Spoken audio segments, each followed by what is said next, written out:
வணக்கம் உறவுகள், நண்பர்கள், தமிழ் சொந்தங்களாக எப்படி இருக்கிறீங்க? நல்லா இருக்கேன் நான் நினைக்கிறேன். நானும் அதே போல் தேவனுடைய சுத்த கிருபையால் நல்லா இருக்கிறேன். காலையில் எழும்பி சபையாரோடு ஜெபிச்சுட்டு மேலிடத்துக்கு போய் மேலிடம் அது சொல்ல தேவையில்லை. வெளிநாட்டில் இருக்கிற ஆட்களுக்கு விளங்குகளை சொல்கிறால் அப்படின்ட்டு வேலையெல்லாம் முடிச்சுட்டு வயலு கிளியராக ஓடி வந்து தலைவனாக பிடிச்சிட்டேன். தலைவனாக பிடிச்சா ஆராதனைக்கு போகிறத பற்றி ஊற்றி யோசிக்கணும்னா தலைவன் முரட்டுத்தனமாக ஓடிக்கொண்டே இருப்பான். கொண்டு போய் சரியாக பொம்பரநாசில் அந்த டைமுக்கு அடிப்பான். அதில் இருந்து இறங்கி நாங்கள் வந்து அடுத்த பக்கம் மெட்ரோ எடுத்து அடுத்த பக்கம் சரியாக போக வேண்டிய கோளுக்கு ஆராதனைக்கு சரியான நேரத்துக்கு போயிருக்கோம். ஆனால் இப்போ என்ன சின்ன ஒரு விஷயம் என்று கேட்டால், வெயில் காலத்தில் வந்து மெட்ரோக்கள், ரோட்டுகள், எங்களோட பக்கம் ரெயின்கள் எல்லாம் வேலை செய்கிறதால வந்து இரவில் திரும்பும் பொழுது எனக்கு கொஞ்சம் சிரமங்கள் ஏற்படுறது. அந்த சிரமத்தை தேவன் பார்த்து கொள்வார். என்ன பஸ் இருக்கும், பஸ்ஸில் ஏறி இருந்தால் எங்கள் இடத்துக்கு வர்றதுக்கு ரெயினில் 2 மணி நேரம் எடுத்துட்டால் பஸ்ஸில் 3 மணி நேரம் எடுத்துக்கும். பரவாயில்லை.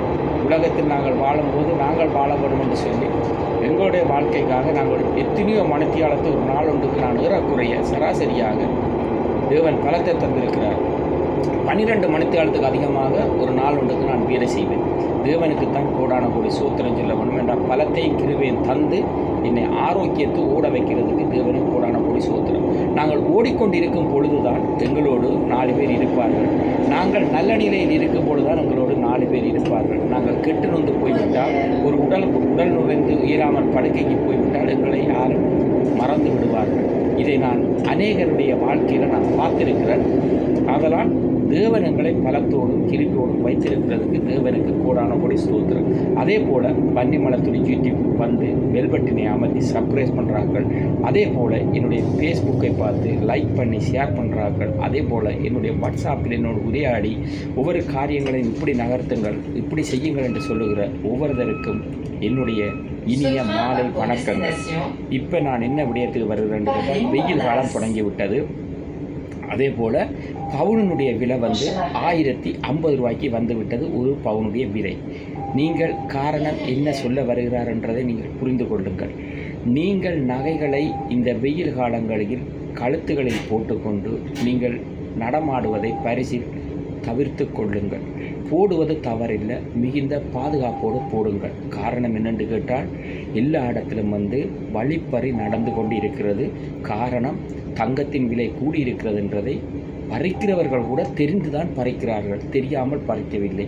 அது சங்கிலியோடு போய்விடுமா, இல்லது மோதிரத்தோடு போய்விடுமா, இல்லது ஹேண்ட்பேக்கோடு போய்விடுமா என்று சொல்லி அல்ல, எங்களுடைய உயிருக்கு கூட ஆபத்து வரலாம். இதை உங்களுடைய கவனத்தில் எடுத்துக்கொள்ளுங்கள்.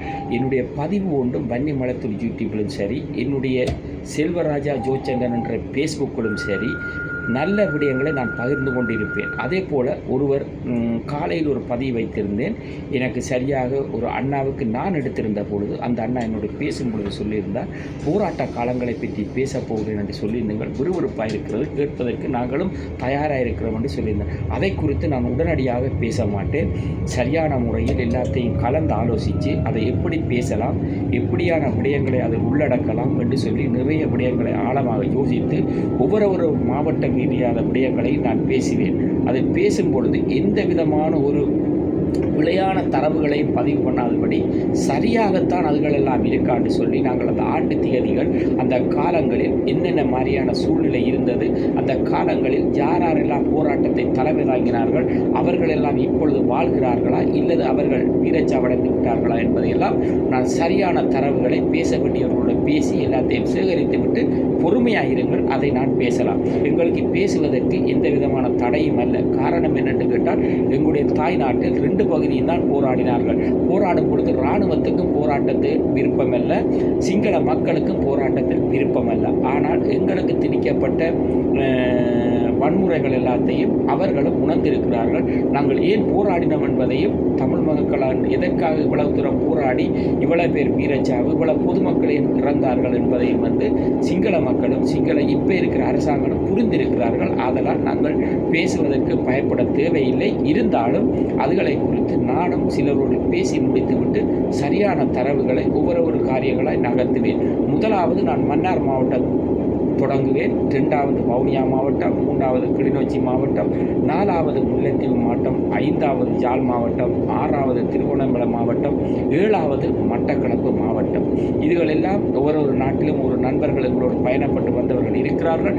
அவர்களோடெல்லாம் நான் கதைத்து எல்லாத்தையும் சேகரித்து விட்டு சரியான முறையில் இந்த விதமான ஒரு கடினமான விடயங்களும் இல்லாமல் சரியான முறையில் ஒரு சுமூத்தாக அதை நான் பேசுவதற்கு நான் சிந்தித்து கொண்டிருக்கிறேன். பேசுவது என்பது சாதாரண காரியம் அல்ல. எல்லாத்தையும் நாங்கள் சேகரித்து சரியான முறையில் பேசும் பொழுதுதான் உலகத்தில் எவ்வளவோ தமிழர்கள் வாழ்ந்து கொண்டிருக்கிறார்கள், எவ்வளவு பேர் முகநூல்களை பார்க்கிறார்கள். அவர்கள் எல்லாரும் பார்க்கும் பொழுது எல்லாத்தையும் பார்த்து மகிழ்ச்சி அடைகிற விதத்தில் இருக்க வேண்டுமே தவிர அது ஒரு நாள் வன்முறையான காரியங்கள் அடுத்தவர்களுடைய இருதயங்களை கடினப்படுத்துவதற்காக இருக்கக்கூடாது. அதே போல போராட்டத்தில் இலங்கையில் இறந்த எல்லாரை குறித்தும் தான் பேச வேண்டி இருக்கும். ஒருவர் இவருக்காகவோ அவருக்காகவோ அல்ல. சகல போராட்ட காலங்களில் இலங்கையில் சிங்கள மக்களாக இருந்தாலும் சரி, தமிழ் மக்களாக இருந்தாலும் சரி, இறந்த அனைவரை பற்றியும் பேச வேண்டிய விடயம் வரும் பொழுது நான் வன்னி மலத்தில் யூடியூப்பில் உங்களுக்கு சரியான தரவுகளோடு, சரியான தெளிவோடு, சரியான துல்லியத்தோடு, சரியான நிதானத்தோடு அதுகளை நான் பகிர்ந்து கொள்வேன். அதுகளை நீங்கள் பார்க்கலாம். அதே போல் இப்போ விடயத்துக்கு வருவோம். களவு எதற்காக நடக்கிறது? களவு எதற்காக நடக்கிறதுக்கு என்று சொன்னால் நீங்கள் நினைக்கலாம், ஐரோப்பா தானே, இங்கே எல்லாரும் உழைக்கிறார்கள், எல்லாரும் நல்லா இருக்கிறார்கள் என்று நீங்கள் நினைக்கலாம். அப்படி அல்ல. எங்களுடைய தமிழ் சமூகம்தான் ஒன்றுக்கு 2 வேலை, 2 வேலைக்கு 3 வேலை என்று உழைத்து கடைக்கு மேலே கடை எடுத்து சொசைட்டிகள் திறந்து முன்னேறி கொண்டு போய்கொண்டிருக்கிறார்கள். ஆனால் இதே வேறு நாட்டவர்கள் எப்படி என்று கேட்டால் அவர்கள் எல்லாம் வேலைக்கு போகிறார்களா என்று கேட்டால் கேள்விக்குறிதான்.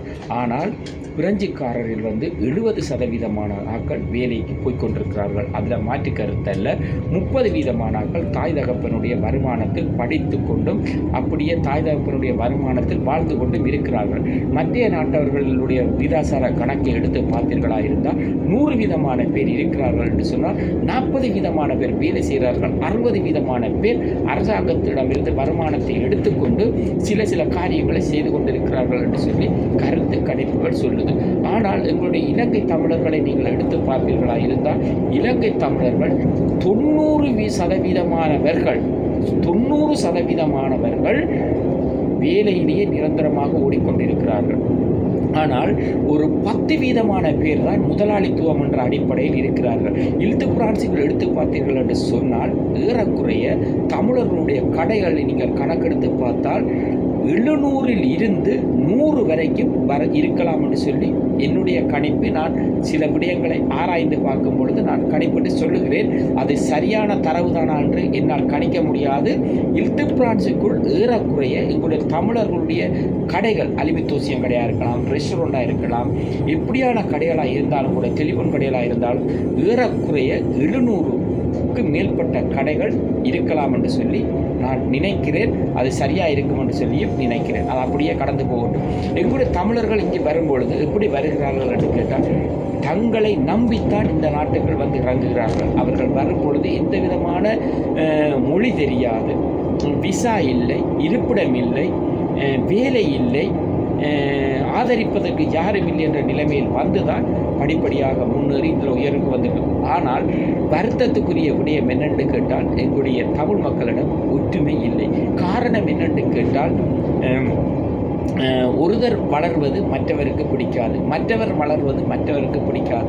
இந்த விடயம் ஒன்றுதான் எங்களுடைய மக்களிடத்தில் ஒரு பெரிய ஒரு வீழ்ச்சாதாரமாக இருக்கிறதே தவிர மற்றும்படி எங்களுடைய மக்கள் ஒற்றுமையாக இருப்பார்களா இருந்தால் இன்றைக்கு சீனுவாக்காரர் முதலிடத்தில் வந்திருக்கிறார்கள், ஜூதர்கள் 2வது இடத்துக்கு வந்திருக்கிறார்கள், அதே மாதிரி வேறு நாட்டவர்கள் 3வது இடத்துக்கு வந்தால் நாங்கள் 4வது இடத்தில் இருக்கிறோம் என்று சொல்லி கருத்து கணிப்புகள் சொல்லி கொண்டிருக்கிறது.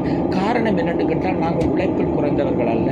எங்களுக்கு கொஞ்சம் எரிச்சல், பிறாமை, போட்டி, போட்டு கொடுக்கிறது, காட்டி கொடுக்கிறது, இப்படியான பழக்க வழக்கம் இருக்கிறதால் தான் நாங்கள் என்ன செய்கிறோம் என்று சொன்னால் கொஞ்சம் கொஞ்சமாக பின்னோக்கி போய் கொண்டிருக்கிறோம். இதில் இருந்தக்கூடிய சமூகம் முழு விடயத்தை விட்டு கடந்து முன்னோக்கி போவார்களாக இருந்தால் நாங்கள் தான் பிரான்சில் எல்லா விதத்திலும் முதலிடத்தை பிடித்திருக்கலாம் என்று சொல்லி நான் நினைக்கிறேன். அது எப்படி என்று சரியாக தெரியவில்லை. ஆனால் நாங்கள் ஒவ்வொருத்தரும் ஒவ்வொரு காரியங்கள் இன்றைக்கு நீங்கள் பார்த்தீர்கள், இந்தியாவில் இருந்து இவ்வளவு பெரிய பெரிய பாடகர்கள், இவ்வளவு பெரிய பட நடிகர்கள், இவர்களெல்லாம் எங்களுடைய இலங்கை தமிழர்கள் இங்கு இறக்கிறார்கள். அவர்கள் வருவதென்று சொன்னால் சாதாரணமான விடயம் அல்ல. அவர்களுக்கு டிக்கெட் காசு, கொட்டல் காசு, வருகிற காசு, இவ்வளவும் அவர்கள் சராசரியாக பார்த்து அவர்கள் வருவதென்றால் வாகனங்கள் எடுத்து அவர்களை நல்ல முறையில் வழி நடத்தித்தான் அவர்களை அனுப்புகிறார்கள்.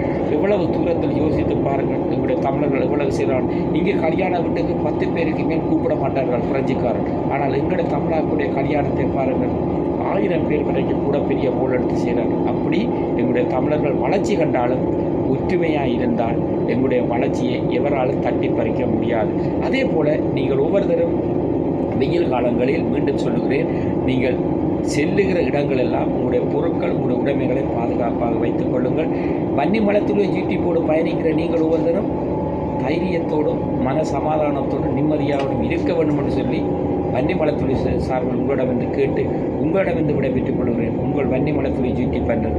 நன்றி, வணக்கம் நண்பர்கள், தமிழ் சொந்தங்கள், உறவுகள் அனைவருக்கும்.